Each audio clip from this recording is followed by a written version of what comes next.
let's carry on here on this Statements Monday, Judd. I have more in the Twins bag. I know we were going to get into some football. We can still do sprinkle in some football things here. Yep. Toward the end, but I haven't exhausted my Twins opinions yet. So I want to start you off here on the second half. Call it the second half of Mackey and Judd here today with this.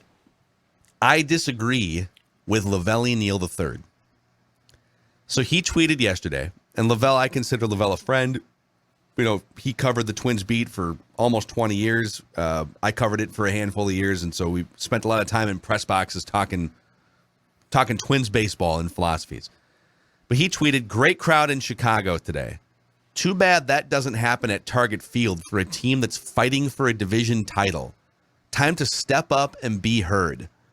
So Velle taking a shot at Twins fans for not showing up. I mean, the Twins are not having a great attendance here. I think this is going to be one of the 2 or 3 worst attendance years in Target Field history. But here's the thing. Twins fans have poured a lot of energy into a franchise that pretty much never pays it off for them. You know, unless you were born in the early 80s or before, and you remember the 87 and 1991 World Series, which I barely remember 91, and I am 37 years old. Mm-hmm. So anyone who is my age or younger that's a Twins fan, you have been investing your money into tickets. You've been investing your time watching games, your emotions. And what have you really gotten, right? You've just been let down time and time again, year after year. Today marks day 6,545. 6,545 days since the Twins last won a playoff game. And since that time, which was October 9th of 2004, 18 different teams have been to the World Series. I'm going to repeat that. 18 different teams have been to the World Series, including every other American League Central team, since the last time the Twins won a playoff game. Not a series, a game. A couple people, I threw that out on Twitter. People were like, wow, that can't be right. You mean series, right? No. Game. 0-18. Yep. 6,545 days. It's been almost 20 years, coming up in October, since the Twins last advanced in the playoffs when they beat the Moneyball Oakland Athletics in 2002. And so over those 20 years, since the last time the Twins advanced, 15 different teams have won the World Series, including the Royals and the White Sox in your own division. Mm-hmm. And so I saw that tweet from Velle, and I was like, in some cases, I do think Twins fans could provide a better, maybe more festive atmosphere at Target Field. You know, when they've been good in the past, sometimes it feels like, it's kind of family night, and it's all about TC Bear and whatnot. And I think we need a little more edge when the team is good. So I do agree in part that I don't know that like the Twins fan atmosphere at Target Field is daunting for opponents, but at this point, it's on the Twins to show something to the fans before I will rip the fans for not committing to this organization. I mean, this is a competitive sports market. There's a lot of places to spend your sports dollar, and this team has not paid it off in decades for you. And so I'm not going to get on fans for that. I'm sorry. I find it to be an affront that anyone would suggest that the fans be more excited about, in particular, the 2022 Twins. This division is awful. And for all of you who are like, oh, who cares? Enjoy it. Enjoy it. I want competitive sports. I want competitive baseball. Like, everyone's trying to back in. It's a joke. If this is, as I got a couple of these comparisons on Twitter, and they're exactly right. This is the NFC East from like the past 2 years. It's just hard to watch. And so am I going to dump on fans for like how can you not get behind this team? Because it feels like a death march to the playoffs. Not fun. This isn't fun. Those 3 games in Chicago, if you're a Twins fan, for the most part, weren't fun. This is a hard team from the very top, I think, to embrace and love. I really do. It's not really explained why they do things. It certainly does not make sense consistently. Now, there are some things in their thinking that make sense if they were also combined with a bit more rational thought, but they're not.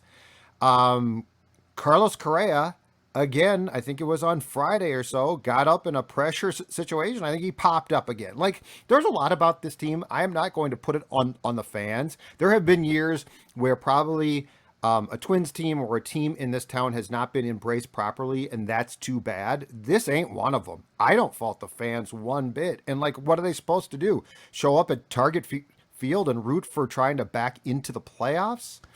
I mean, that's a tough thing to ask. And plus, it's expensive, too. Yeah. So, like, yeah, I don't, in this case, I don't blame fans one bit. And I do think, and I'm on board with, this team is incredibly frustrating. And I think that this is a year where it is far more fair to dump on the team than the supporters of said team. Yeah, I think to me, it's so arrogant to sit there if you're the organization or if you cover the organization, which, I guess I'm putting Velle in this category. And again, I love you, Velle. I just totally disagree with this premise.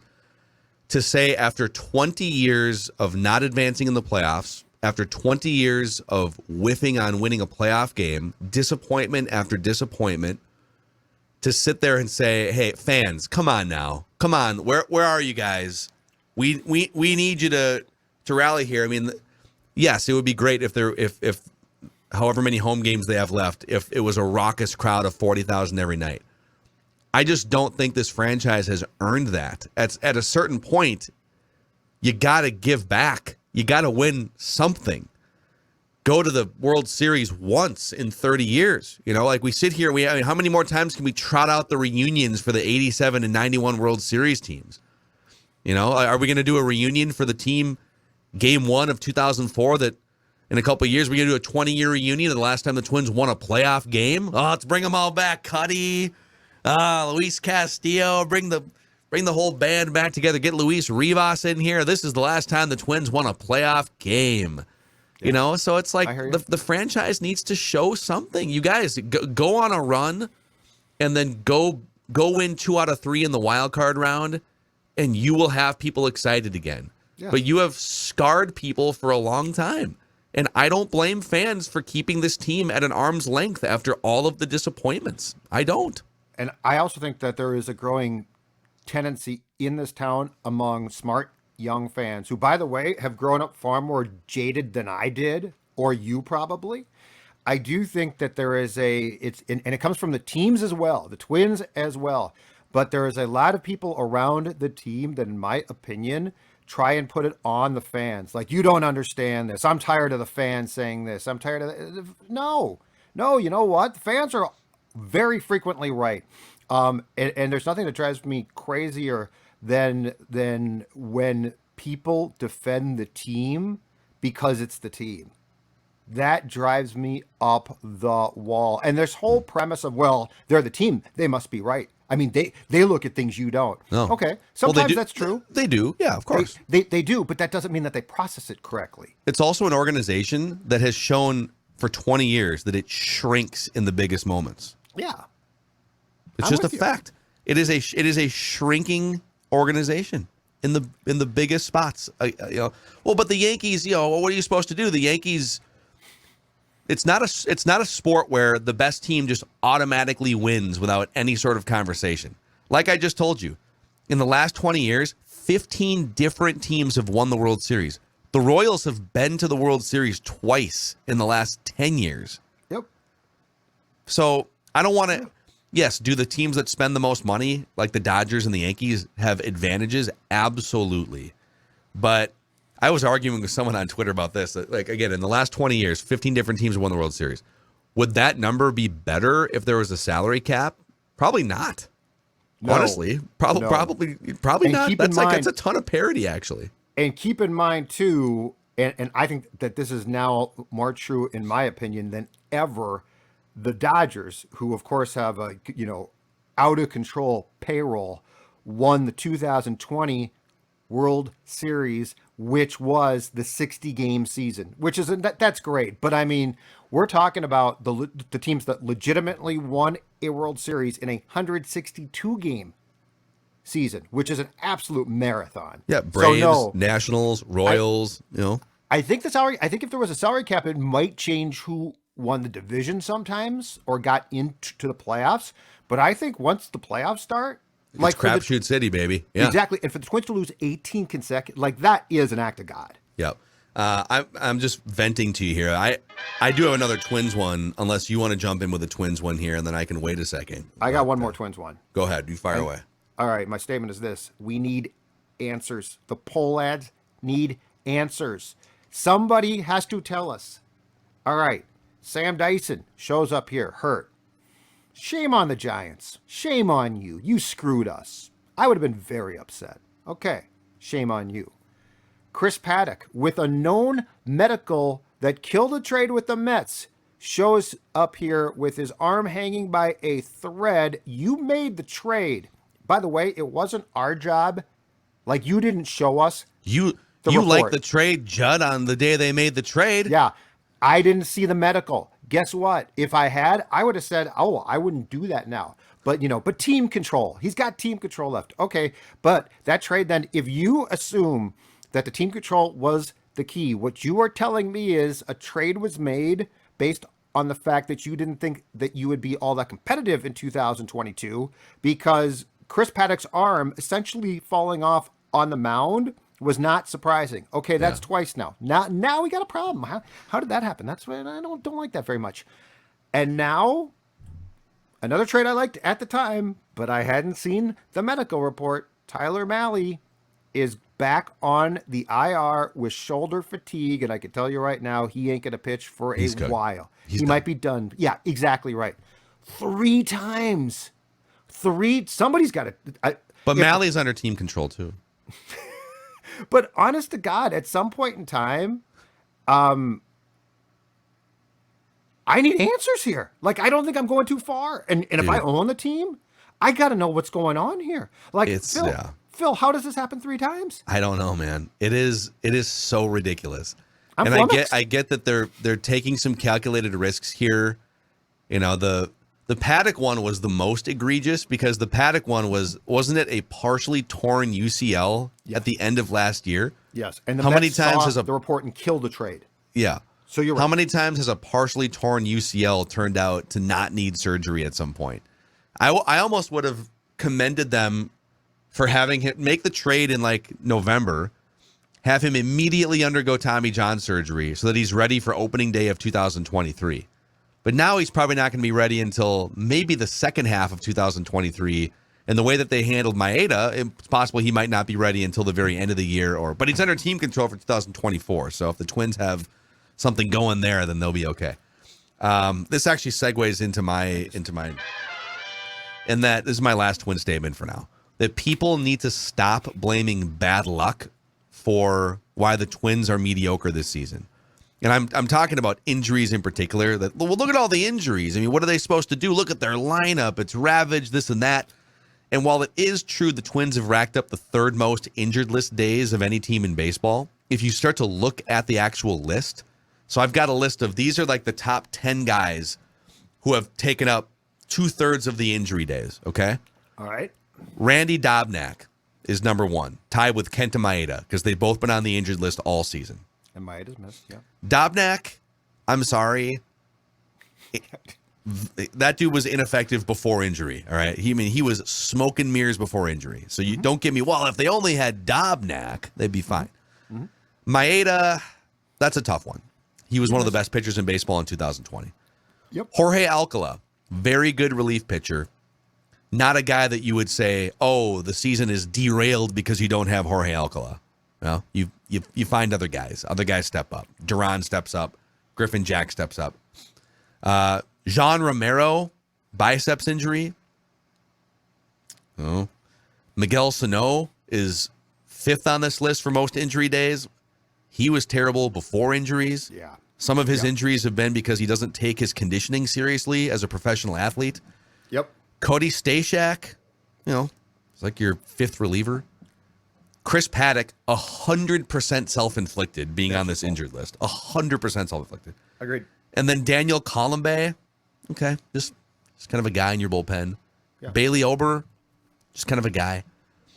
Jorge Polanco being out now, problematic. Royce Lewis definitely dings you, but I don't know that you were like going into the season leaning on Royce Lewis. I think people thought maybe if he can come back and contribute in the second half of the season, the fact that he came up and hit 300 for a week and then suffered the injury. But, the fact is the guys who make up most of these injury days are guys that are not really relevant to what you're doing. Randy Dobnak, John Romero, boy. Miguel This is Sano, interesting. Cody Stashak, Chris Paddock is 100% self-inflicted. You've had some things, but guess what? Carlos Correa has been in there. Byron Buxton was in there more than he's been in for all but one season in his career.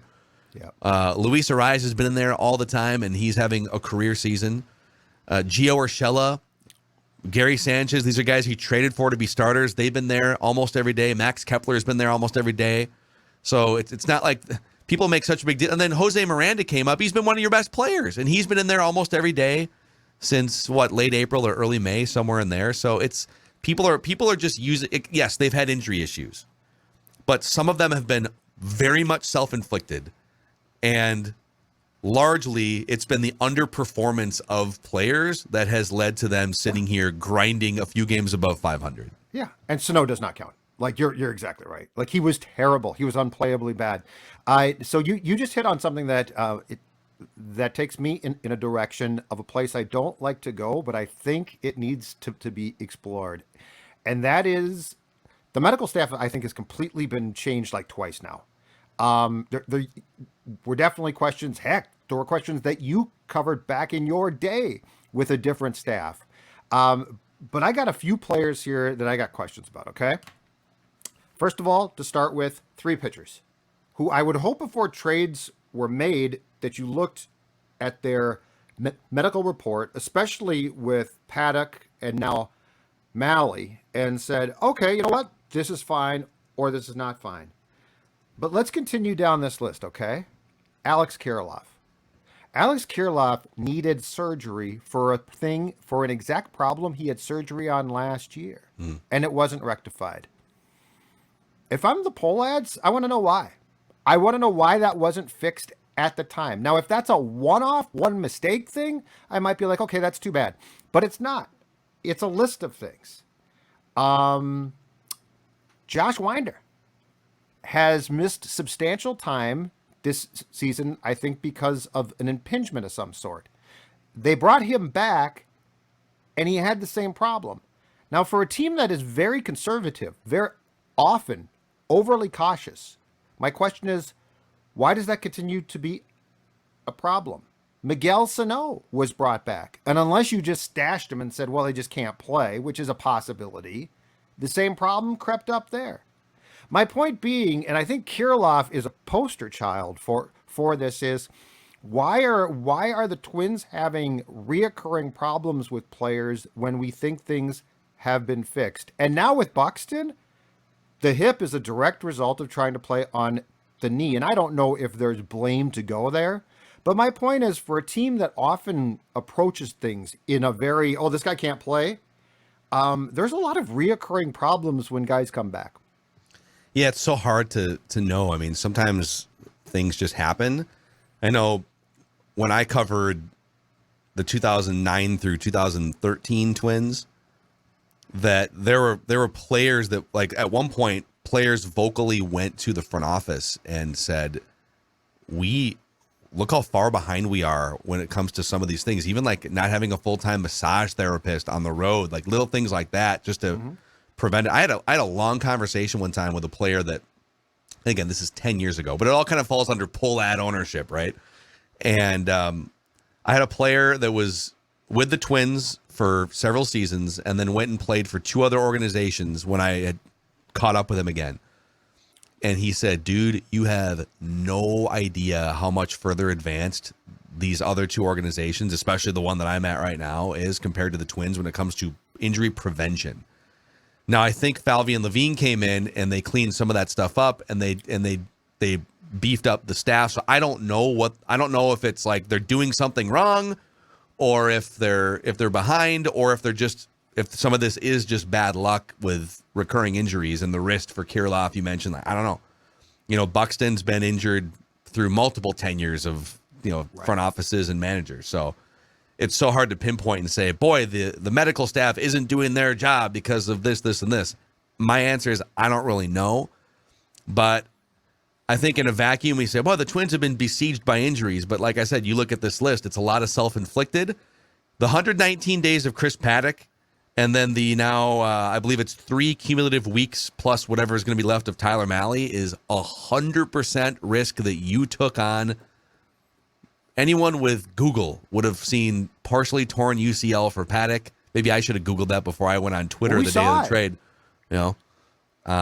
And then Tyler Mahle, Tyler Mahle was literally on the injured list 2 weeks before the Twins traded for him with an inflamed shoulder. Right. They ran him back. The Reds wisely ran him back out there for 2 starts. He pitched like 5 or 6 innings. Looked fine enough. And then they shipped him out. The Reds were probably like, whoo, whoo, whoo. 11th hour, baby. Thank God we got rid of that. I don't like to question, for the most part, the medical staff, because it's very tough, and you're right, we don't know. I'm just saying that when the list is what this list is, I think it deserves, at the very least, an audit of some sort. Yep. I think what I agree with here for sure is your main point is questions need to be asked about certain things that this organization is doing. Yeah. And sometimes it feels like, how dare you? How dare you, like I said last week, how dare you question the little engine that could? Damn it, we are out here grinding for a division title right now. How dare you? It's like, you're not the little engine that could anymore, though. You moved into a nice ballpark a decade ago, and you're a middle market team that spends $140 million on the payroll. You're kind of like in the middle now. And you bring in a guy like Carlos Correa, and you make these trades, and there's an expectation for me that you should be performing at a better level now. If they go missed playoffs 2 straight years with some of the young players they had on this nucleus with the Bomba squad in 2019, man, like the Miguel Sano thing is great to me. Like the way that the apologists kind of tee it up, like, well, he's always, what do you expect? He's always just kind of been a big strikeout guy. It's like, you know what I expect? One of the best prospects in baseball from 10 years ago to be something other than what he is at age 29. And I want to know what happened. I want to know why Max Kepler's not better. I want to know why there's not more homegrown pitching available here. Why you have to lean on Chris Archer and Dylan Bundy to get you through 4 2/3. Yes, I have questions about all these things. Yes, and they're all incredibly fair. And look, I have questions to this day. Why did a pitching coach of a first place team up and leave for a college job in June? Well, but he wanted to go home and blah, blah, blah. Okay, guys with first place teams, how often do you have a prominent coach bolt in June? Yeah, or it doesn't. In season. It doesn't happen. Yeah. Now, that does not mean that we wouldn't have gotten to fall, and Wes would have been like, okay, I'm done. Well, he had to recruit. The pandemic brought on something called Zoom, where I could actually get on a Zoom with a young progressive thinking person and recruit him during my downtime. Like, that's the thing that drives me nuts about sports in this town. And I fault people in our business far more than fans, because it's like, to your point, how dare you question that? Well, obviously they told us this. Okay, they told you that. They lie. Like Royce said last week, These people lie continually. So yeah, I think the Twins deserve exactly what they get from fans, and I think that is a very fair thing, which is show us more. And here's the beauty. You can. It's all right in front of you. Yeah. Go take 3 of 4 from the Yankees. Go take 6 of 8 from Cleveland. And go win the division. Go win a playoff game. Go win a playoff series. I want all of these things to happen over the next month and a half. Yeah. It would be a blast to finally see this team break through.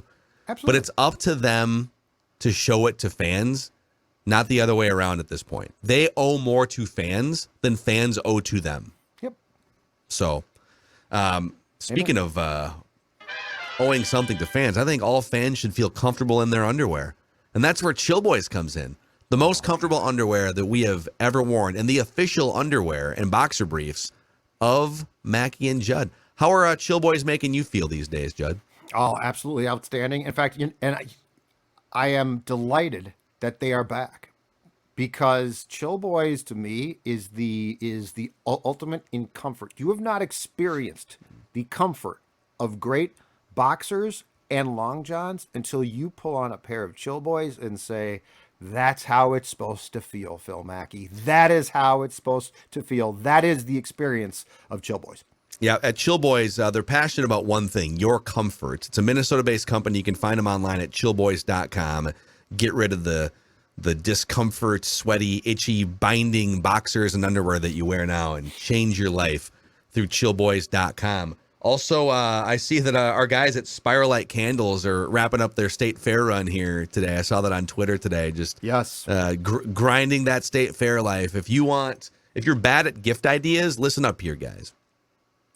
Spiralite. So they've been at the fair. They have sold, I guess, a ton of Judd's Purple Positivity candles, which are fantastic. But you know what? If you said, well, Judd, I didn't get to the fair, how am I supposed to get my candle? I'm going to tell you right now, it's as easy as this, spiralitecandles.com, because there is a load of great choices there. The candles, they smell great. They're fantastic. Great gift for your wife, your girlfriend, your mom. Heck, you know what? I found out because of Spiralite, I like candles too. So perhaps your husband, boyfriend, and again, here is Judd's Purple Positivity candle. So when you're watching the purple on Sunday and you know it's a stressful experience, right? And you say, I need some aromatherapy. I need to calm myself down. That's right. The Purple Positivity candle is here for you. It burns, of course, spirally down, and then it's got a wick down there that burns for a long time. These things are fantastic. Spiralitecandles.com is the start of a Sunday that could be at least a little bit more stress-free when the purple is playing. All right. Any other? We were initially going to block out some time for some Viking stuff, but our Twins conversation went so long. Do you have any other statements to get off your chest here before we wrap I for have the a day? college football one. Let's do it. All right.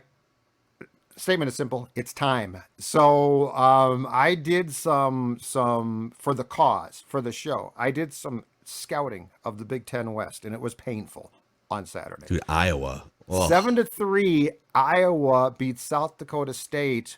7-3. Oh, big touchdown, right? Field goal and 2 safeties. The offense is terrible. The quarterback, Petrus, is awful. And then I scouted a little bit more Nebraska Cornhusker football. They won. It was ugly. Who'd they play? I'm going to tell you right now who did they play.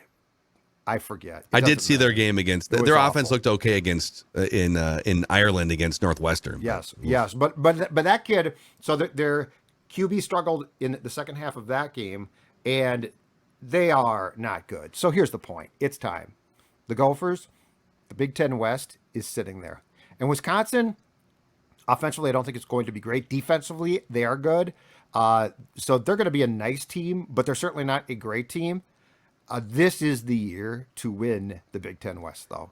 Dude, this is 100%. There should be pressure on the Gophers to win the Big Ten West. It is, to your point about the Twins, there for the taking. The Big Ten West is there for the taking.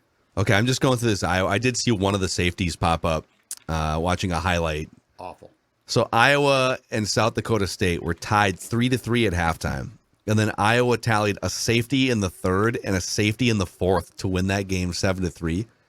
Iowa, again, against South Dakota State. Iowa ran for 1.6 yards per carry. Dude. 36 rushing attempts for 57 yards. South Dakota State, by the way, 31 rushes for 33 yards. So these two teams combined for like a yard and a half per carry in this game. Iowa's passing game. Spencer Petras, is that the quarterback's name? Petras, 11 for 25 for 109 yards. He averaged 4 yards per attempt, no touchdowns and a pick. A QBR of 1.1 out of 100. Beat these clowns this year, for God's sakes. Absolutely awful. Nebraska, Wisconsin's fine again. They're always going to be formidable. Yeah. Nebraska got by North Dakota. Dude. So, but I'm telling you, this is the year. This is the year. Win the Big Ten West. Yep. Don't go to Wisconsin and choke. Yep. Go get it, guys. Thank you. All right. That's a wrap on this Mackey and Judd Statements Monday episode here. Appreciate you guys hanging out with us on Labor Day. And don't forget, Vikings Vent Line right after Vikings Packers this upcoming Sunday, exclusively on the Purple Daily YouTube channel. If you haven't already clicked subscribe on the Purple Daily and Score North YouTube channels. Go ahead and do that so we can help spread the word about this community of frustrated yet awesome Minnesota sports fans that we get to hang out with on a daily basis. Mackey, Judd, we'll see you guys tomorrow.